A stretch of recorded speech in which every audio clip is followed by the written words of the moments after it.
It is the last time, Part 2. Beginning with a brief synopsis of Part 1, wherein a number of scriptures were cited showing that the apostles taught that the end time had already commenced in their day, we can here expand out from those things previously spoken of, which will then later be brought to conclusion in Part 3. Reading from 1 John 2:18.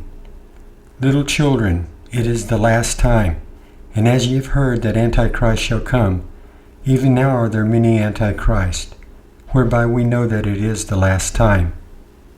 Here John speaks in present tense, as did the other apostles when speaking of the last time, end time, or last days.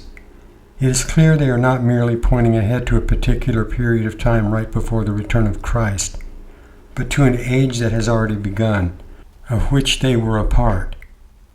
We can rightly use end time terms to communicate a relatively short space of time at the end of the world, if that is the context we are intending to convey.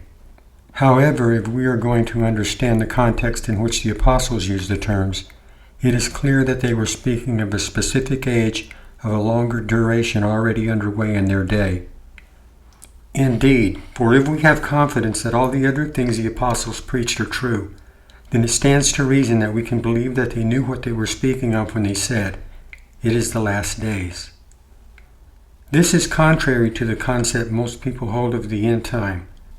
However, it does resolve the conundrum of prophecies which were fulfilled in and around the time of the destruction of the temple, and events that are to be fulfilled at the end of days, by placing them all in the end time. It was a common belief among early Christians and religious Jews that the history of mankind would come to a conclusion at the end of 6,000 years from the creation of Adam. Psalm 90 verse 4, which makes a correlation of 1,000 years as being one day, was referenced by ancient Jewish rabbis, along with the writings of the sages to support this belief. It was taught that there would be two ages comprised of 2,000 years each, at the end of which Messiah would appear and the Messianic age would begin. However, once the 4,000-year time period passed and the Messiah failed to arrive, or so they presumed, having rejected Jesus as the Messiah, they reasoned that Messiah did not come due to their sins, which were many. They were not ready. It was then they determined that there would be an additional 2,000 years added, at which time Messiah would be required to return at the end of 6,000 years. Early Christians also embraced Psalm 90 and the belief that each day in Genesis represented 1,000 years of man. In Peter 3:8 we read, "But beloved, be not ignorant of this one thing, that one day is with the Lord as 1,000 years, and 1,000 years is one day." Simon Peter's statement is understood two ways, one being that time is irrelevant to God, which is certainly true, and the second, that God uses one day to represent 1,000 years. The words as and like have different meanings. Like means similar to, and as means in the role of or equal to. The verse in Psalm 90 and the one in 2 Peter both use the word as.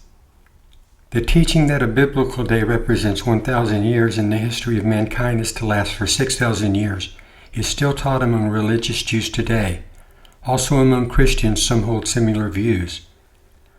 There is a conundrum in Genesis which may indeed lend support to the concept that the day represents 1,000 years. The first recorded statement of God is made before the conclusion of day one, when God says, "Let there be light."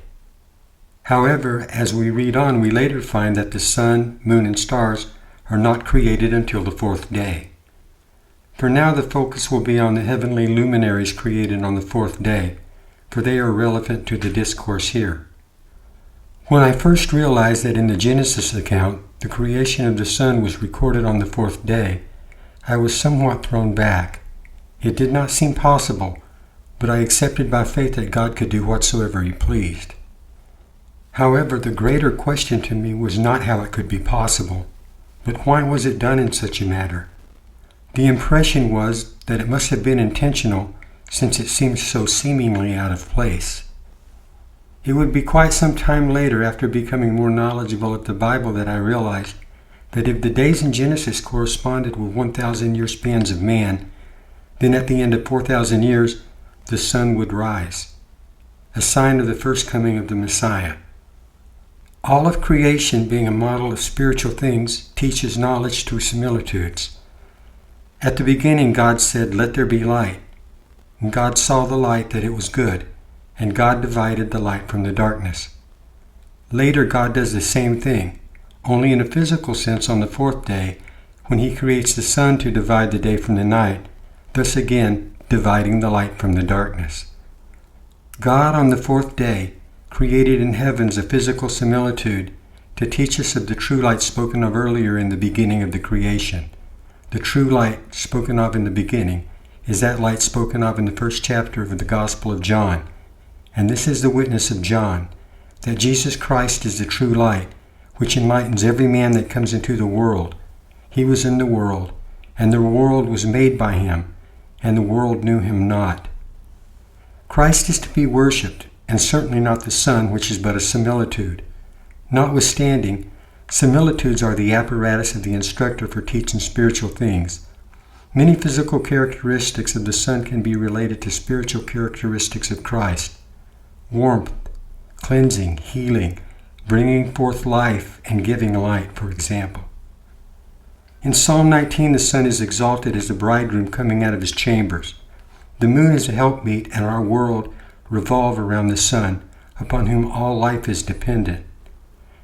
Jesus said, "I am the light of the world. He that followeth me shall not walk in darkness, but shall have the light of life."